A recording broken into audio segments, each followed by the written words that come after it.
Good afternoon. Why does everything I do come with so much misery, with so much pain and trouble? It's a very odd way to start this podcast. For you and for me. But I see what you're doing. So welcome to the Work in Progress podcast. The reason I was singing is because it's actually an office joke.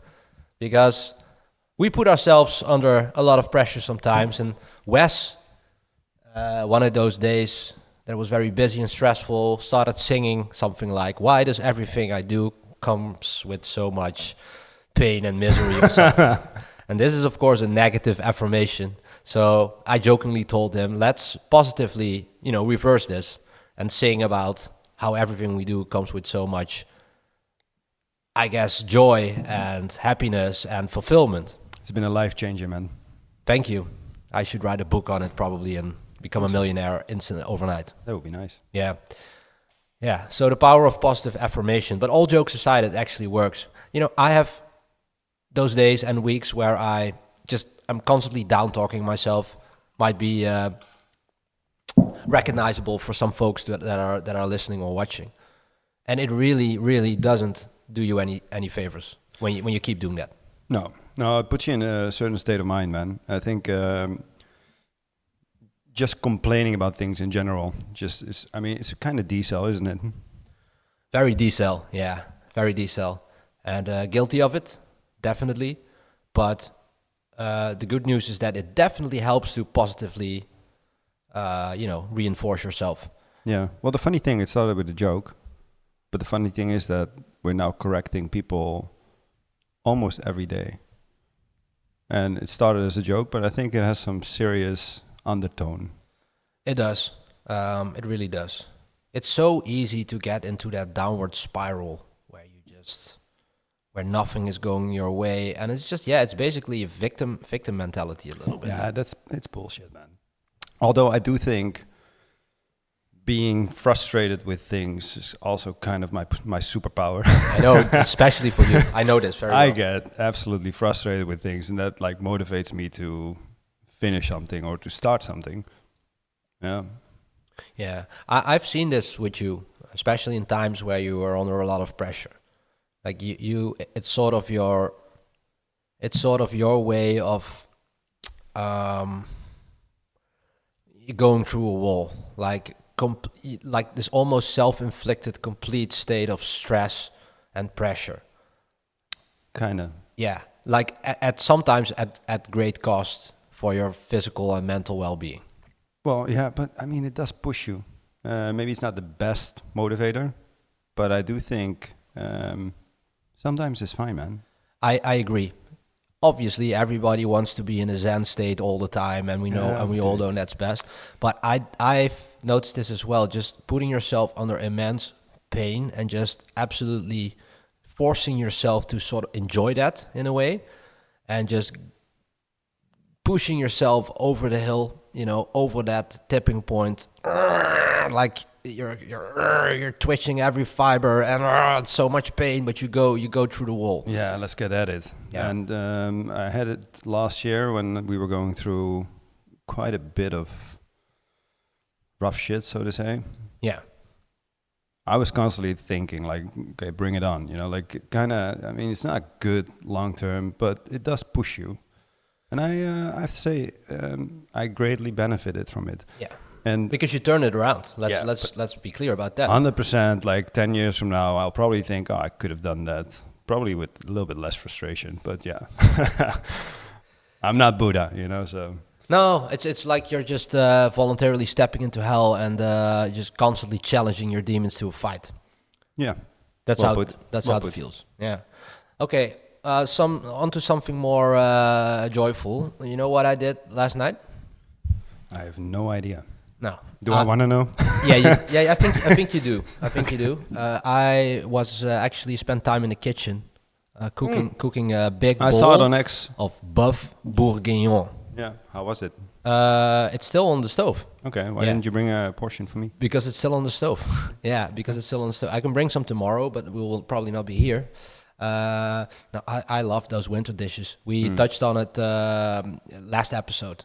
The weather in the Netherlands, boys and girls, ladies and gentlemen, is very good right now. If you like that cold, dry, sunny winter weather, where you have to wear your mittens and a thick winter coat, and you feel the fresh, crispy cold in your face. Absolutely love it, man. It's beautiful. It's beautiful, beautiful, beautiful. As long as it's dry and you know, yeah. It's also a productivity booster. I think personally, I know everybody's going to Bali and to Asia and to South America to do remote work, and good for them. I mean, we love the warm weather as well. I mean, Of course. Lord knows I'm a child of the sun myself. It can be hot enough, can be tropical enough. Well, tropical not, but I love spending time in those climates. But to be honest, this has something to it, and it always makes me very productive. Same here. I also sleep like a beast with this weather. Yeah. Do you think that has something to do with your body temperature then being lower in the winter? Yeah, probably. Yeah. Yeah.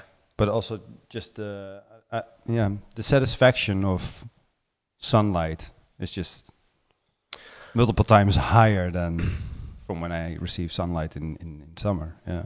Is that the case for you? Well, I mean, yesterday we were walking outside. I mean, we were busy, so we had to go in. But I was saying to you, like, dude, I could walk around for hours with this weather. It's just like pleasant, mild, not that much wind, but lots of sunlight and the crisp autumn weather. You know, it's so nice. Yeah. Okay. Well, let's hope that this will go on for some more days. Well, but we both know better. Yeah, we both know better, but you always hope for it. So it will probably start raining soon, and then well, you know how it goes. We'll be all depressed here. Positive affirmations. Yeah. Oh, absolutely. Yeah, it will be a beautiful winter. Yeah. So speaking of sleeping, by the way, I have been looking into finally caving and getting me one of those sleep trackers. Which one? The only one I know of is Whoop, obviously, because they're the most important brand. Yeah, Megan recently came with the Aura, that ring. Right. I think that's without subscription, so if that's a thing for you. Is that also from Whoop? No, it's Aura. Oh, it's a different brand. Yeah. I thought that Whoop also had different type of wearables right now. Is that? I don't know. I mean, when I was using it, because I dropped it, I think 2 or 3 months ago. But they have like the one device, but I was wearing it on my wrist, but you also have those bands that you can put around your bicep, for example. Also from Whoop.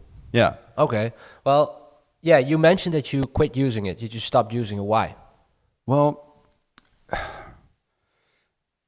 I'm focusing on it way too much when I'm using it. And I already have it for like, I think 3 or 4 years or so. And had a period of time that I didn't use it for a long time because I had the same thing happening. I had this histamine intolerance, which I was trying to kick or to improve. And at the same time, I was also working with a personal trainer. I wanted to track my body a little bit better. But then for me, it's always like quite an indicator when recovery is low. I think it means for me that histamine doesn't have the opportunity to be broken down by my body. So I was constantly checking whether my recovery was good or not. And obviously, with our lives, workout, recovery is not always great. So it kind of like made me anxious about it. And I feel like that was pushing me into worse sleep, worse recovery.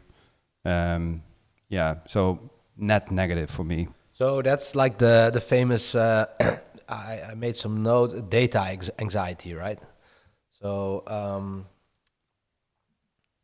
but why do you want to use it?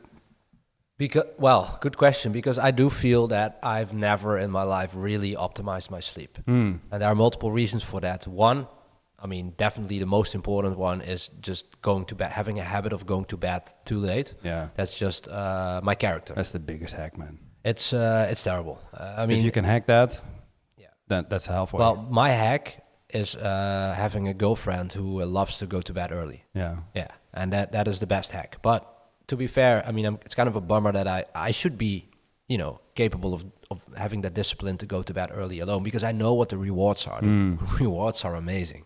Like everything is better. You're more sharp, you're more intellectually on point. You have more productive hours in the morning because you can start earlier and you're fresher and sharper. Like everything, health wise, recovery wise, everything is better. But I know it's a habit I built up from a young age. Going to bed late. We didn't really have any strict rules, I guess, when I was a child. Going to bed early. I wish we had. Yeah, but even if you had, like being a student in your early 20s, that's probably going to screw with it anyway. No, that's true. But the power of sleep is it's just amazing. I know of it, but I still mess up with it, and so that's one. So I don't need a sleep tracker to go to bed early, of course. But I also feel that when I sleep, oftentimes I wake up not in a great way. A bit crampy legs. Sometimes a headache if I snooze too long or I slept too long. Do you wake up in the middle of the night? I sometimes do. Yeah, sometimes I do. Sometimes I don't. But also I'm curious about my oxygen intake, for example, because I know when I sleep on the side or something that's fine. I also know that when I sleep on my back, I fall asleep on my back, I tend to snore. So snoring is not great because that means that there's something in the way of your optimal oxygen intake is what I would say. Yeah. So I'm just curious how that progresses, through a night of sleep, over a night of sleep. I don't really remember my dreams. Yeah, we talked about that. Yeah, you told me that. The most vivid dreams are when after the first time waking up and then falling asleep again. Yeah, right? I think it's in the fourth sleep cycle, and I'm most aware of it when I wake up after the third cycle, like let's say around 5 o'clock or so, and then I fall asleep again, and then all of a sudden I got these most vivid dreams, and I read that somewhere. I think maybe it was Huberman or something, who also supported that. But yeah, I think it's probably because you're busy, your sleep is not that great, so we don't often reach that fourth sleep cycle, right? Did you, when you were using the Whoop on a daily basis, did you have stretches where you would wake up and then see that your sleep score was actually very good? Like, did you do this for like days in a row or weeks in a row, where you really, really measured good results? Or it fluctuated a lot, man. And but I came from far, because when I started using it, I've had, I think, maybe even 10 years of sleeping like 5-6 hours a night, and that was just like my modus operandi. Like I always had that, and I was feeling fine with it. But at one point, it just started to. I started to nag, you like feel fine with it until you don't. Yeah, and then I started to improve it. So I'm now on an average of like, I think 6.5 hours or so, and that's for me already, beneficial. About the same for me. Yeah, the same for me. 6.5, sometimes 7, sometimes less. But for me, the trick has always been to sleep early. Yeah, well, I think it's the golden zone between 10 and 12. Yeah.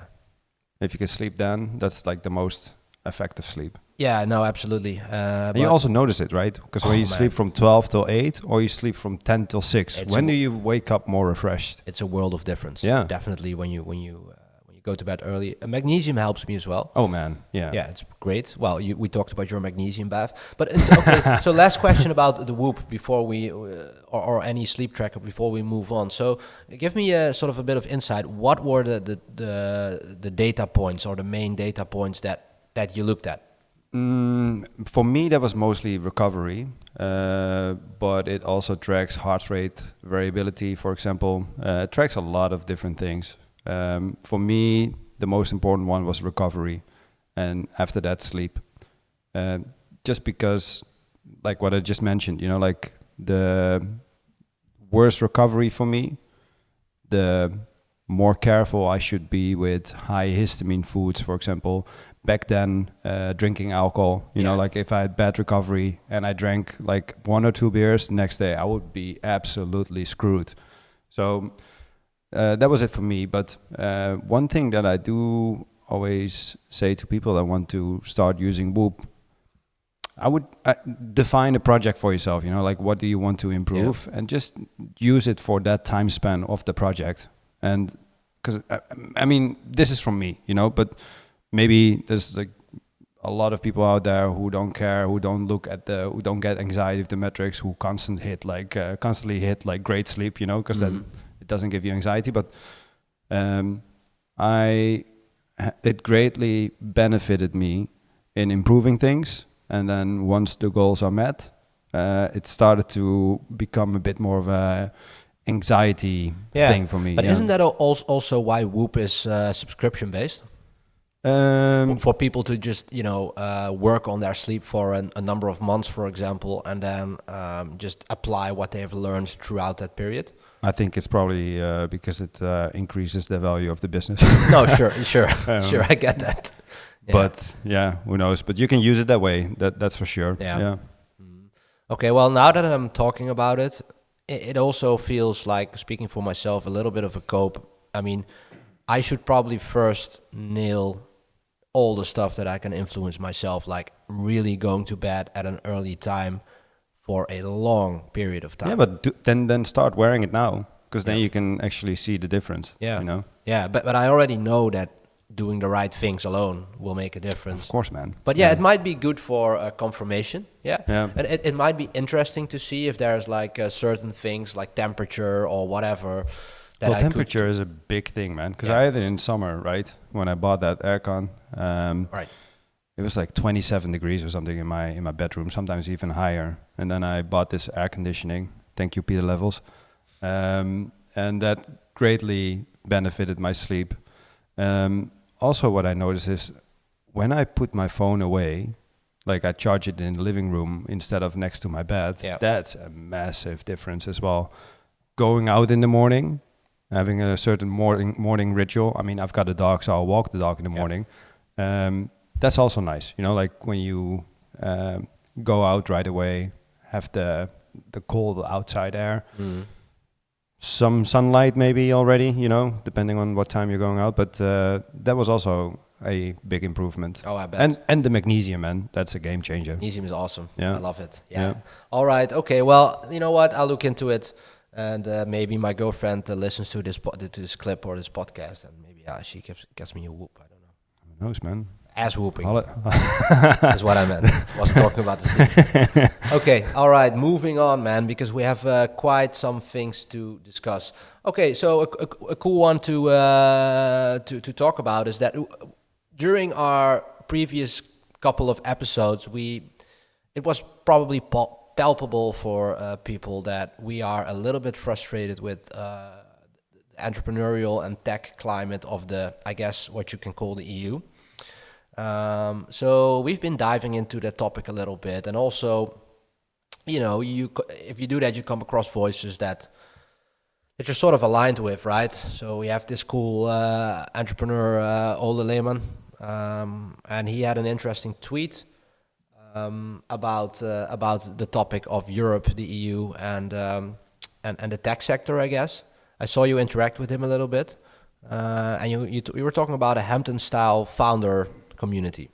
Well, yeah, that would be cool, right? Yeah. So for the people that don't know, what is the Hampton's founder community? Hampton is founded by Sam Parr, I think, with someone else, but definitely Sam Parr. And it's a community in the US where a bunch of founders are connected with each other. They got a bunch of events throughout the year.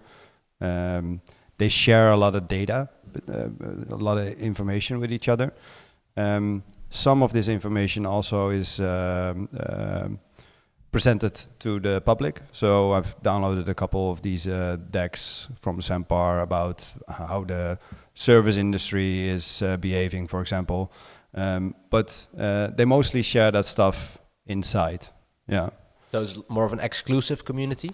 I think it is exclusive, yeah. But it looks fun. What are the criteria for getting in that community? I have no idea. I do know that you need to have a business with quite some significant revenue. Maybe it's like $1 million plus or something. It's not that high, but there are a couple of things that you need to check off before you're able to join. But it looks like a fun group. Sam posts about it on X a lot, and it looks fun, man. I when he launched it, I was like, oh, that's nice. I even looked into can I join this, But yeah, it's in the US. It's far away from where we are, and from what I see as they are progressing, lots of stuff they do is actually in real life stuff. So if someone is starting something like this in Europe, I'm down.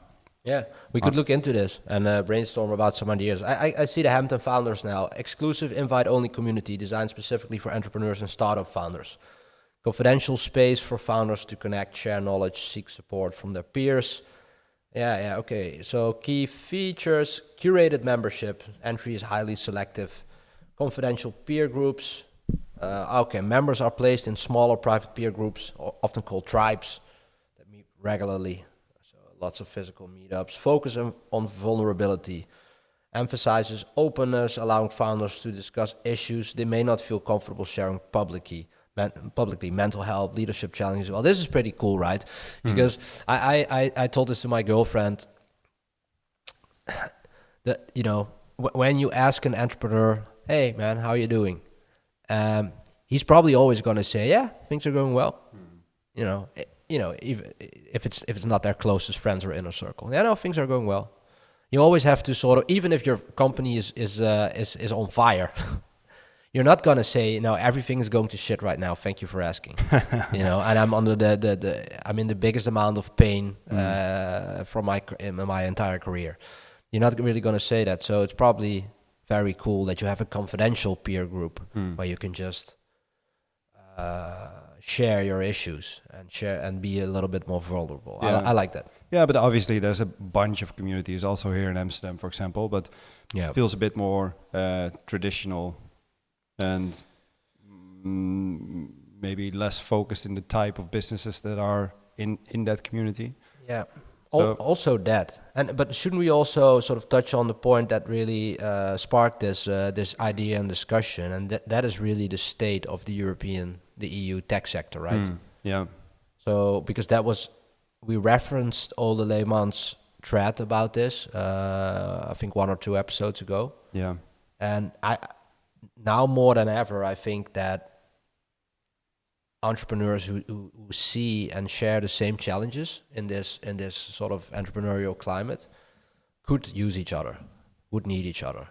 Yeah. To see how you can navigate this quite hostile, I must say, climate of overregulation and high taxes and just threshold on innovation. Well, what is your idea about that? Well, I mean, obviously you would like things to change fundamentally here. But I think the first thing we could do together is share insights about like how to deal with all the things that are basically like forming resistance on your potential success. And I mean, there's plenty of ways to deal with it. I think it's just like it comes down to having a business or a tech business in Europe comes with some extra hurdles, and you can still thrive. Same as with that Norwegian tech founder, who moved to Switzerland. Of course, you can still thrive. His name. Absolutely. But he needed to move his business to Switzerland, and he probably did a lot of other things that we don't know about to deal with all that bullshit. So first thing that I'd like to know is to know like how is everyone dealing with this, because it feels like we're all silos, and I have to say it's also something that up until recently you also self-censored yourself about. 100%. So for example, if there was like some legal loophole to deal with, I don't know, like a heavy tax burden like what that Norwegian founder was dealing with, you could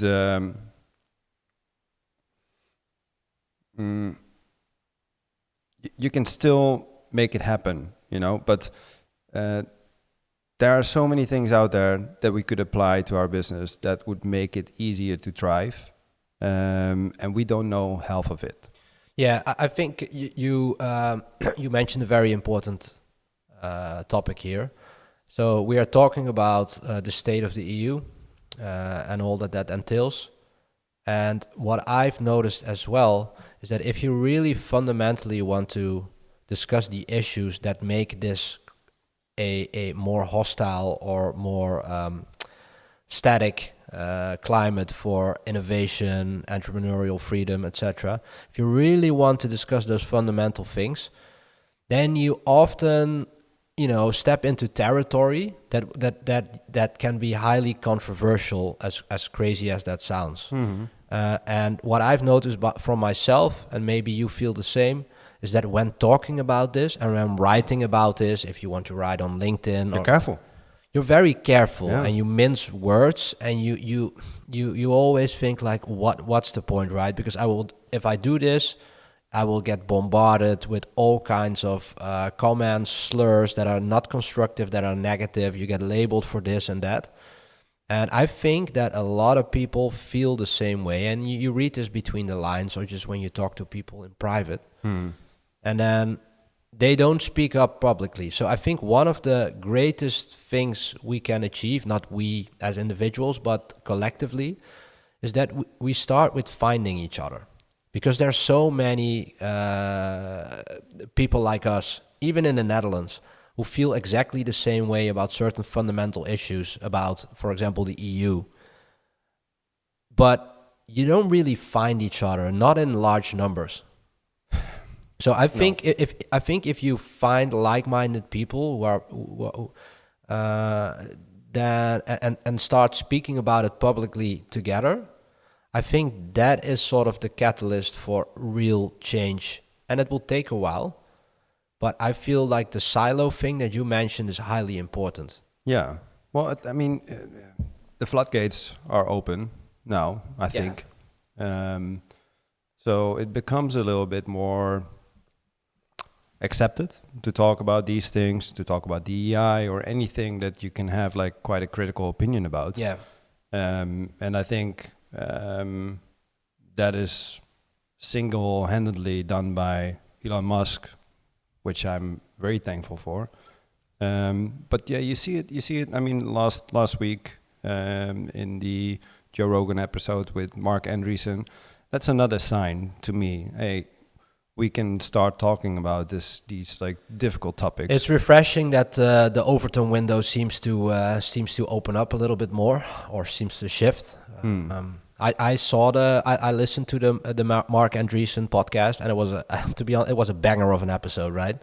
I mean, a lot of people were talking about it. But when you listen to Marc Andreessen, he's not that he doesn't hold any very controversial opinions, right? But the fact that we even have to consider aligning with them publicly is such a weird mind trip, man. It's just because when you listen to Marc Andreessen, who has been a lifelong Democrat, by the way, a left-leaning, he's more of a libertarian. Yeah, but that whole political label, I don't care. No, me neither. But what I wanted to say is that it's like the things that he's saying were perfectly normal 5 or 10 years ago. Yeah. Like he's more of a libertarian figure, right? So for those who don't know who Marc Andreessen is, by the way, he's a pretty awesome guy. He was the co-creator of Mosaic, first widely used web browser, and he co-founded Netscape. Now, for people who are born in the 80s, they might know Netscape. For those after that, Netscape was an internet browser. Which eventually became Firefox, I believe. That's a good question, which later inspired Microsoft Internet Explorer and was pivotal in the early internet boom. So Netscape, that's really early days of the internet. It was a browser like you now use with Firefox and Chrome for the Gen Zers. And he's a highly successful investor, co-founder of Andreessen Horowitz, one of Silicon Valley's most influential capital firms. They invested early investors in companies like Facebook, Airbnb, Coinbase, you name it. Wildly successful. And he wrote a lot of essays, mostly tech-related, freedom tech-related. Very interesting guy. And he continues to invest in all kinds of startups. And he was a guest at the Joe Rogan podcast multiple times. Yeah. But it was a great moment for Joe to invite Marc back on the pod because of all that is happening, of the Overton window, the fresh breeze that is blowing through the Overton window. Thanks to Elon mostly. I think he's really the catalyst of all of this. But there were some things that kind of shocked me that Marc said. Yeah, I had the same thing. And their fund is heavily invested in a bunch of crypto businesses. And when he started talking about how many founders have been debanked, I was like, holy shit, man. And just the everything comes together, right? The whole regulatory capture of the banking industry. I heard that there were like 0 new banks in the last year or last 2 years. He said it was virtually impossible to start a new bank. Exactly. Yeah. And these crypto founders were literally debanked. And I'm like, that's insane. And everyone, I feel like when I read all these messages now, these tweets, I feel like everyone knew, but no one really knew, and now it feels like people are opening up about it. It's finally, sunlight is the best disinfectant, is what they say. And that seems to finally happen a little bit because it really shocked me when I heard about all the debanking. Yes, I knew it kind of happened. I mean, you see censorships in all shapes and sizes. You saw it throughout the years. We had the Twitter files, obviously. It was. I saw the first time with the what was it in Canada, the trucker protest. Yeah. When people were actually like being debanked. Yeah. Literally being and later on they started, I believe that later on they started to transact Bitcoin to fund these protests. But then, obviously that's also being tracked. Yeah. Which also caused quite some problems for people funded and getting funding. Yeah, it's just for anyone who wants to sort of have a more high-level understanding of what has been happening for the past, give or take, well, let's say 5 years or more. But things have been wild, folks. Things have been wild, and it's like we're waking up from a bad dream. That's how it feels sometimes for me. You can go all the way from COVID with massive censorship to the debanking of tech founders who are more on the freedom tech side of things.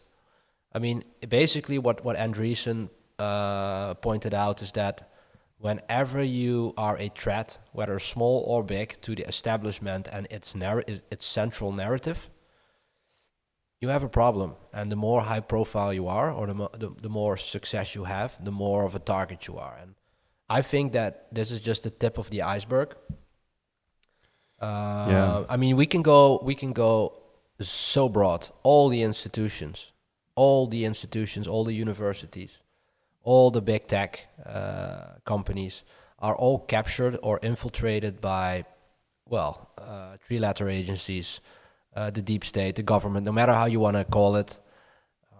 And he was painting a pretty bleak picture of how far that had progressed. Like in every element and subsection of society, there has been large-scale censorship.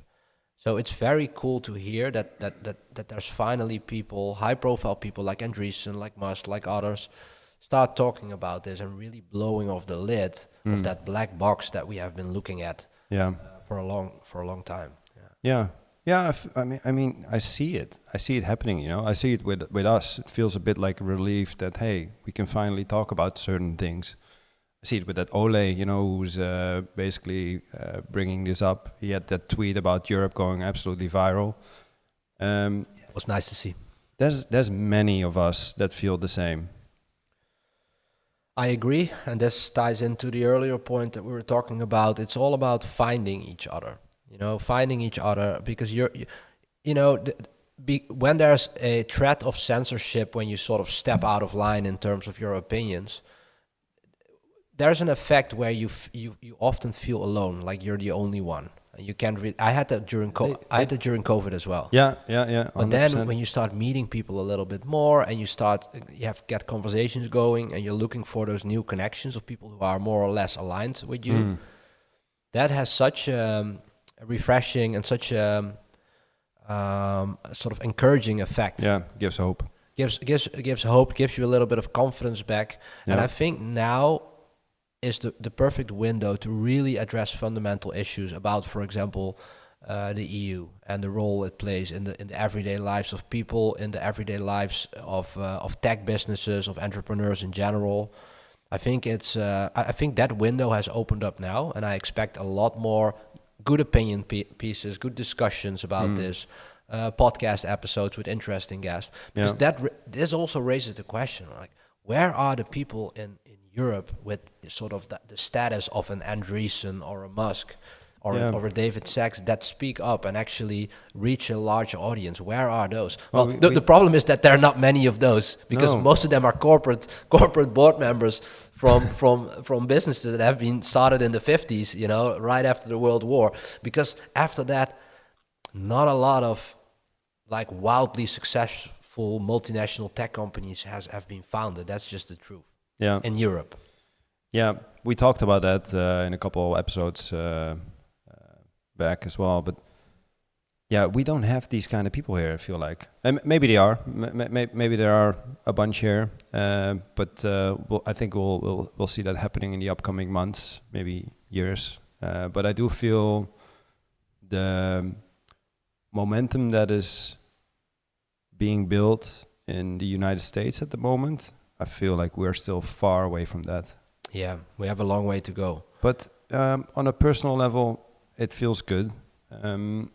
Also, like with for example, writing content, you know, like I always liked writing, and I always had in mind to write a bunch of content that I can also post under Eli 5's blog, for example. But I always felt like, oh man, I'm kind of writing this like average LinkedIn-like content, like you here's the kicker.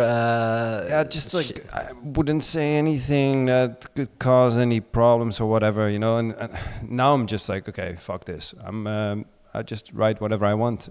Also, if it's broadcasted under Eli 5's name, I'm fine with it. Yeah. And the thing that I've noticed over the last years, there's so many people we work with in Eli 5 that when you get to know them a little bit better, all of a sudden like, hey, okay, what I'm saying resonates with you. I thought this was like not widely accepted, you know, this opinion that I just discussed, and that happened to me quite a bit.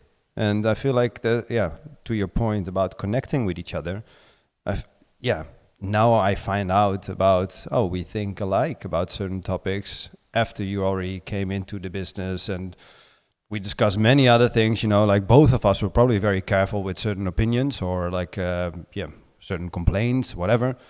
But yeah, I want that unique personality to also be a bit more broadcasted on the front of the business, you know, instead of behind closed doors. And it's nothing crazy. We're not thinking anything that can harm people or whatever, you know, like it's not. It's the fact that the reasonable stuff. Absolutely, and the fact that we even have to sort of disclaim this, like you just did, and I'm doing this as well all the time, is absolutely crazy. Because when we just have when we do a short recap of the things we actually talked about, it's very simple. We have a couple of things we believe, and they are that we believe that government should be as small and lean as possible, and that there should be a lot of entrepreneurial freedom. That's one of our common beliefs, right? Yeah. So that is actually a controversial statement, or I know. Yeah, it used to be. I know. So, but I got friends who are like pro making the government larger. You know? Oh yeah. Like give them more responsibility. I'm like, they're already involved with so many things in society. Also, you don't have a lot of historical consciousness then, because every time that happened, it went completely wrong. But so it's also very important to have a little bit of historical context there.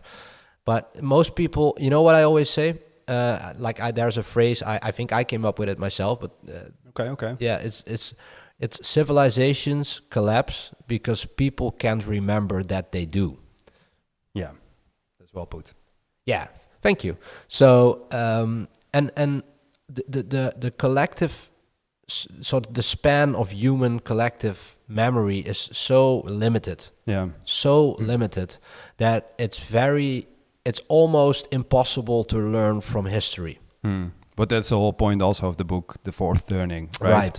I mean, why do we end up in war? Basically because the people that have been in wars are not there anymore. Exactly. That's exactly the same thing. That's exactly the same thing. But the historical parallels are so glaringly obvious. Like, we are definitely in late civilizations. There's definitely late civilization vibes here when you compare it to the Greek Empire, the Roman Empire, etc. You can go on. History rhymes always. There's so many. Andreessen in the podcast actually had a very nice phrase or expression about this from late stage Roman Empire. That sort of all the important people, sort of the elites of the Roman Empire, they were out in the countryside perfecting their fish ponds instead of being still involved in the Senate, being involved in the community, solving problems, making things better. So a lot of people right now are also perfecting their fish ponds in a highly feels like that, in a highly debt financed Western society or Western European society that seems to be completely oblivious about the fact that our core industries, like industrial, where my former area of work, and tech, are completely being diminished. And it seems like when you come into the cities, also like Amsterdam, it seems like those cities are sort of, not to mention agriculture. Yeah, big one. So industrial, tech, agriculture. And people seem completely oblivious to the fact that if you don't have that underpinning foundation of core industries, you're living basically on the fumes of what once was. Yeah. And if this continues, if we don't reverse this path in one way or the other, then you will have tourism. Then you will have then the Netherlands will be tourism. I think this is where the wealthy retire in like a nice Mediterranean villa. Absolutely, yeah. Europe has tourism. You can see it in Italy. You can see it happening in Italy, fast paced now. Yeah. They're like mayors of beautiful little villages are paying people actually to come live there. People from abroad, and you have to be there for 10 years, and you have to invest like 30K or something at a minimum. I don't know, but you can buy an entire village. Ghost villages. Yeah, I've seen those stories. Fertility rates dropping. Industry nowhere to be found anymore. So the thing is just that people never see that stuff coming, right? I don't want to have it be all doom and gloom. I think that there are ways to turn it around, and I'm confident and sort of enthusiastic about the years to come. I think there will be some sort of a turnaround. It just amazes me that people are completely oblivious to the facts that, for example, at Peter Levels, Ole Lehmann, that we tried to touch upon in the podcast episodes about the diminishing, power of the EU when it comes to business. Yeah, but also in general, like how business owners and entrepreneurs, tech founders are perceived by the people in general. I think that's already way different from in the US. My dad, who also has built his own business his entire life, he always said that to me as well. Like when you're successful in the Netherlands, you don't buy an expensive car because people will probably want to do less business with you. And that always blew my mind. I'm like, why not, man? Buy that freaking car you want. You know, and now he did, but the guy's 60 in his 60s now. But he was always very careful. He still looks good in it. He looks good. He looks good in it. But that always stuck with me. And I think the general perception of entrepreneurs, business owners, tech founders, it's not great, hey man. Often being perceived as greedy, capitalizing on X is making other people more poor, kind of like a belief that many carry here. I'm just amazed because it's throttling innovation, we're not making the pie bigger here in Europe. No, nothing is about making the pie bigger. Nothing here in Europe is about making the pie bigger. And I think if you can double down on innovation, you can solve problems that have not been solved before. That kind of stuff leads to a bigger pie. I agree. I do think that what you're mentioning about the culture and then let's say the Dutch culture but I mean, we have multiple expressions for this, right? Doe maar gewoon, dan doe je al gek genoeg. So be normal, you're crazy enough when you're normal. Je kop niet boven het maaiveld uitsteken. I don't know, the English is just don't stick your head too high out of the cornfield because it will get chopped off. Yeah. Great translation. Thank you all.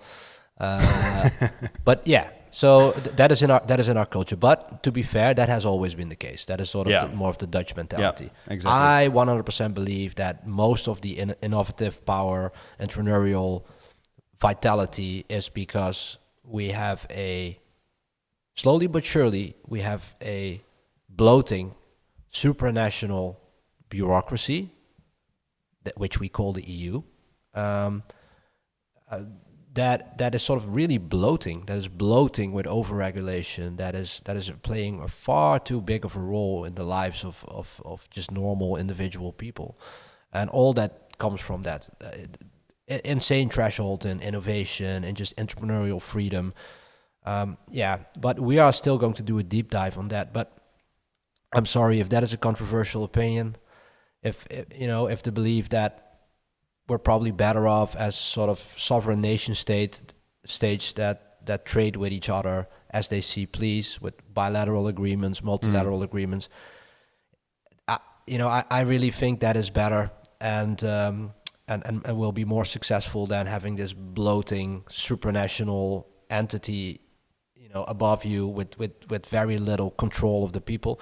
If that is a controversial one, either debate me.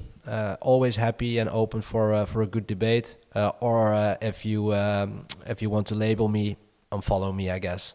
But it's time we talk about this. Yeah, I agree. And I mean, what I see is that with all the advancements in technology, we got more and more tools to actually scale down governments.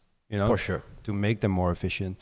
And I think you're living in La La Land if you think that the government can be just as efficient as some Silicon Valley tech company. That's never going to be the case. I don't think nobody expects that. But from where we are now, I think we can go quite far in improving it, in making it leaner, in making it work better, in making it, in preventing it from having ties to all these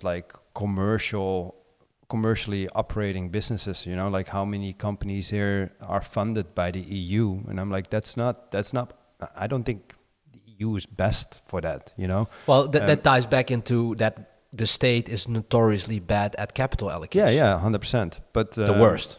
Yeah, let's see, man. I mean, I had a few years ago, I went through this whole phase of reading a whole bunch about this, like one of the books that I like a lot is The Sovereign Individual. Mm-hmm. And it's where they talk about kind of like also about electronic cash, Bitcoin, for example, but back when that book was written, that was not there yet. But also about like the future lies in smaller states that work for the people. And same as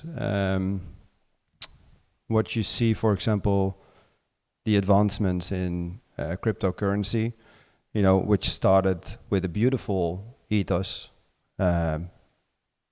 private peer-to-peer cash, became something completely different that I don't like to align with that much. But what you do see is that all of a sudden you see the push for central bank digital currency, So what I see happening is that even when there's an opportunity to detach certain things from the state has this knee-jerk reaction to double down on it. The machine will always fight back, for sure. And you will see this, you saw this with the whole cryptocurrency thing, but you will also see it with AI. This is also something Marc Andreessen warned about. We had the AI Act before we had a successful AI company in Europe. Yeah, no, of course. I mean, no, I agree. The machine will fight back, but this is also, we talked about this before, the only intrinsic incentive of a state that is truly baked in is to expand, to retain and to expand. That's it. There is no inherent incentive for value creation at all. It just isn't there. So the machine definitely will fight back. Now we now see that wave of Doge, the Department of Government Efficiency that we talked about in the US. That all looks great, and I'm from what I know of it, I'm very much in support of it. Very much like what Milei is doing in Argentina, of course, where he's also striving for a small, lean government, slashing all those departments. I think we might have similar initiatives in Europe that are coming up, but don't ever think the machine won't fight back. No, and no, they will crack down hard. So. Yeah. But let's see. I feel like the pendulum is starting to swing the other way. Maybe in the US already happening, but I feel it all around me. And maybe I'm wrong. Maybe this continues, and maybe us feeling confident that we can talk about these things is,